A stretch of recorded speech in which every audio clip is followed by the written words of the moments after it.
Le Paris Saint-Germain affronte ce mercredi soir la Real Sociedad en huitième de finale aller de la Ligue des Champions. L'équipe actuellement classée 7e en Liga semble être largement à la portée des Parisiens, qui ont évité les équipes les plus redoutables. Cependant, les coéquipiers de Kylian Mbappé ont subi 2 éliminations consécutives à ce stade de la compétition. Le PSG retrouve la scène européenne, mercredi 14 février, en affrontant au Parc des Princes, la Real Sociedad en huitième de finale aller de la Ligue des Champions. Sur le papier, les Parisiens font figure de favoris face à une formation basque décrite comme l'une des plus faibles à ce stade de la compétition.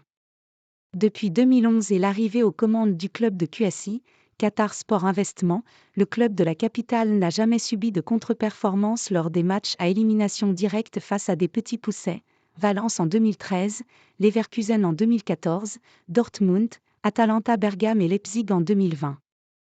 En revanche, hormis quelques exceptions, les Parisiens ont très souvent été éliminés par des cadors de la C1, Barcelone 2013, 2015 et 2017, Chelsea 2014, Manchester City 2016 et 2021, Real Madrid 2018 et 2022, Bayern 2020 et 2023, Manchester United 2019.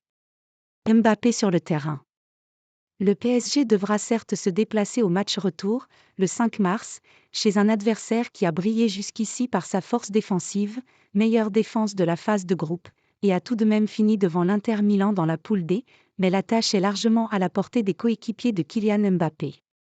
D'autant que le club basque, 7e de la Liga, est décimé par les blessures.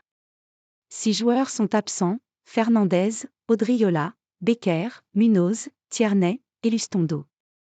Et le capitaine Mikel Oyarzabal, certes présent dans le groupe, est incertain. Côté PSG, la présence de Kylian Mbappé dans le 11 de départ a été confirmée par l'entraîneur Luis Enrique mardi. Je crois que quand une équipe a un joueur du rang de Kylian Mbappé, la seule chose qu'il faut comprendre c'est que plus il joue, mieux c'est pour l'équipe. Il aurait pu jouer il y a 4 jours, en championnat, mais prendre un risque n'était pas utile, a-t-il souligné.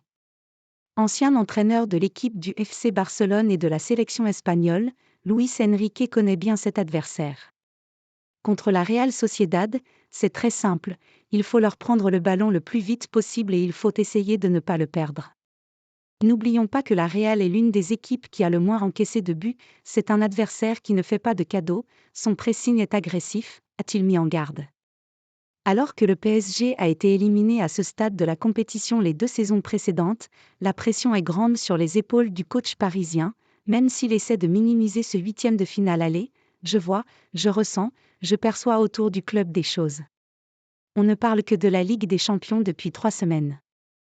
On en parle comme d'un match à la vie à la mort. Ce n'est pas le cas. On doit rester tranquille, avoir de l'envie mais sans sentir de la pression, de l'anxiété. Face aux Basques, le PSG se facilitera la vie si son nouveau trident offensif Ousmane Dembélé, Kylian Mbappé, Bradley Barcola, trouvaille de Luis Enrique qui devrait l'aligner pour la première fois en Ligue des Champions, s'avère aussi redoutable et efficace qu'en championnat. Le PSG a aussi ses faiblesses. Au sein de l'équipe adverse, les joueurs veulent rester confiants. Même si la Real Sociedad connaît une mauvaise passe en championnat, elle peut compter sur son collectif. Si la Real Sociedad est dans un bon jour, elle peut gagner. On n'est pas dans notre meilleure période mais demain ce sera la Ligue des Champions, ça n'aura rien à voir, estime ainsi l'entraîneur Imanol Alguacil. Le PSG a aussi des faiblesses, il encaisse beaucoup de buts, a-t-il ajouté, à la veille de défier le PSG. Le club de Saint-Sébastien peut l'emporter si on refait ce qu'on a fait ces derniers mois, qu'on est costaud dans les duels, qu'on va chercher haut et qu'on a les idées claires, a également ajouté en conférence de presse le défenseur Robin Lenormand, un joueur espagnol d'origine française.